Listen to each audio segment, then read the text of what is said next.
দেশ গড়তে জুলাই পদযাত্রায় জাতীয় নাগরিক পার্টি আজকে এসেছে ব্রাহ্মণবাড়িয়াতে। আমরা জানি ব্রাহ্মণবাড়িয়া ফ্যাসিবাদ বিরোধী লড়াইয়ে সবসময় অগ্রসৈনিকের ভূমিকা পালন করেছিল। ব্রাহ্মণবাড়িয়ার সাহসী সন্তানেরা বারবার জীবন দিয়েছে, রক্ত দিয়েছে। ফ্যাসিবাদ বিরোধী সকল আন্দোলনে ব্রাহ্মণবাড়িয়ার মানুষেরা রক্ত দিয়েছে, লড়াই করেছে সাহসিকতার সাথে। আমরা জানি শুধু জুলাই আগস্ট আন্দোলনে নয়, এই গণঅভ্যুত্থানের আগেও 2021 সালের মোদিবিরোধী আন্দোলনে ব্রাহ্মণবাড়িয়ার বহু মানুষ লড়াই করেছিল দিল্লির আধিপত্যবাদের বিরুদ্ধে। আমাদের অনেক ভাইয়েরা সে সময় শহীদ হয়েছিলেন। আমরা ব্রাহ্মণবাড়িয়ার সকল শহীদের মাতৃকার কামনা করি। ব্রাহ্মণবাড়িয়ার আলেম সমাজ সবসময় ইনসাফের পক্ষে, ইসলামের পক্ষে, দেশের পক্ষে কথা বলেছেন, লড়াই করেছেন।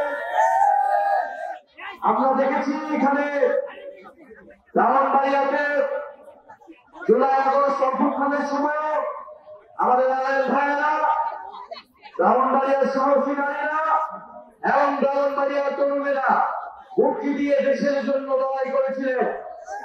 আমরা মনে করি, আমরা বিশ্বাস করি ব্রাহ্মণবাড়িয়া মাথা নত করে না। ব্রাহ্মণবাড়িয়া সেই সাহস সবসময় ধরে রাখবে। কাজী নজরুলের ভাষায় বলতে হয়, শির দেগা রেহি দেগা নামা। ব্রাহ্মণবাড়িয়া সবসময় জীবন দিয়েছে, কিন্তু আপোষ করেনি। ওয়ালটন এখন দেশের সীমানা পেরিয়ে পৌঁছে গিয়েছে 50টিরও বেশি দেশে। ওয়ালটন, ঘরে ঘরে, বিশ্বজুড়ে। আমরা জানি উস্তাদ আলাউদ্দিন খান ব্রাহ্মণবাড়িয়া, কবি আল মাহমুদের ব্রাহ্মণবাড়িয়া, তিতাস নদীর ব্রাহ্মণবাড়িয়া। আমরা জানি এই তিতাস গ্যাস ঢাকা, ময়মনসিংহ সহ বাংলাদেশের বৃহত্তর জনগোষ্ঠী গ্যাসের চাহিদা পূরণ করলেও ব্রাহ্মণবাড়িয়ার মানুষ গ্যাস থেকে বঞ্চিত হয়েছে।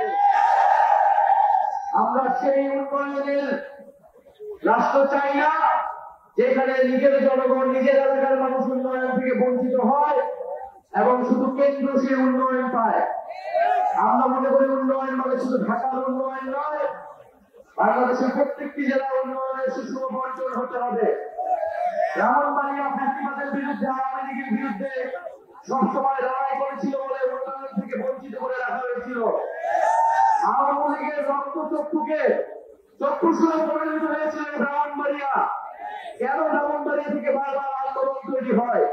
ফলে ব্রাহ্মণবাড়িয়ার রাস্তাঘাট, শিক্ষা, স্বাস্থ্য থেকে সবকিছু উন্নয়ন থেকে ব্রাহ্মণবাড়িয়াকে বঞ্চিত করে রাখা হয়েছিল। ব্রাহ্মণবাড়িয়াবাসী, আজকে আপনারা এসেছেন, আপনাদেরকে আন্তরিকভাবে ধন্যবাদ এবং কৃতজ্ঞতা জানাই। আপনারা আমাদের পাশে থাকবেন। জাতীয় নাগরিক পার্টি সংস্কার, বিচার, নতুন সংবিধানের দাবিতে এগিয়ে যাবে। যে সকল রাজনৈতিক দল নিজেদের দলীয় অবস্থা থেকে সরে এসে সংস্কারের ঐক্যমতের পক্ষে কাজ করছেন, সে সকল রাজনৈতিক দলকে ধন্যবাদ জানাচ্ছি। ইনশাআল্লাহ আমরা জুলাই আগস্ট মাসের মধ্যে, 5 আগস্টের মধ্যে জুলাই সনদ এবং ঘোষণাপত্র আদায় করতে পারবো। আজকে আপনাদের এই অনুষ্ঠানে যারা জাতীয় নাগরিক পার্টির স্থায়ী নেতৃবৃন্দ সহযোগিতা করেছেন তাদেরকে ধন্যবাদ। জাতীয় যুব শক্তির যারা রয়েছেন, শ্রমিক কর্মীরা রয়েছেন, তাদেরকে ধন্যবাদ। আমাদের সাথে উপস্থিত রয়েছেন বৈষম্যবিরোধী ছাত্র আন্দোলনের অন্যতম সমন্বয়ক, ইবিওপিতে দুই খয় সমন্বয়ের একজন এবং বাংলাদেশ গণতান্ত্রিক ছাত্র সংসদের আহ্বায়ক জনাব আবু বাকের মজুমদার। আমাদের সাথে রয়েছে তিনি বৈষম্যবিরোধী ছাত্র আন্দোলনের বিডিওপি থেকে গ্রেফতার হয়েছিলেন। এই আন্দোলনকে গণঅভ্যুত্থানের সহযোগিতা রয়েছে। আপনাদের সাথে রয়েছে আপনাদের এলাকার সন্তান জনাব আতাউল্লাহ, যিনি ফ্যাসিবাদ বিরোধী লড়াই সবসময় অগ্রসরীকের ভূমিকা পালন করেছে। আমাদের সাথে রয়েছে আপনাদের এলাকার প্রখ্যাত মুফতি ফাজিল আহমেদ, তার নাতি মাওলানা আশরাফ মাহাদি। আপনাদের সাথে রয়েছেন আশরাফুল আলম দপ্তর, যিনি আমাদের জেলায় আমাদের সহযোগিতা করেছিলেন। এবং আমাদের রয়েছে আল মোহাম্মদ বিমান ভাই, ইনি আমাদের কেন্দ্রীয় সদস্য। এছাড়া আমার যুব শক্তি এবং নাগরিক পার্টির সদস্য রয়েছে। ইনশাআল্লাহ ব্রাহ্মণবাড়িয়া জাতীয় নাগরিক পার্টির অন্যতম শক্তিতে পরিণত হতে যাচ্ছে। গণঅভ্যুত্থান, ফ্যাসিবাদ বিরোধী এবং মুজিববাদ বিরোধী লড়াইয়ের অন্যতম দুর্গ হবে এই ব্রাহ্মণবাড়িয়া। ইনশাআল্লাহ।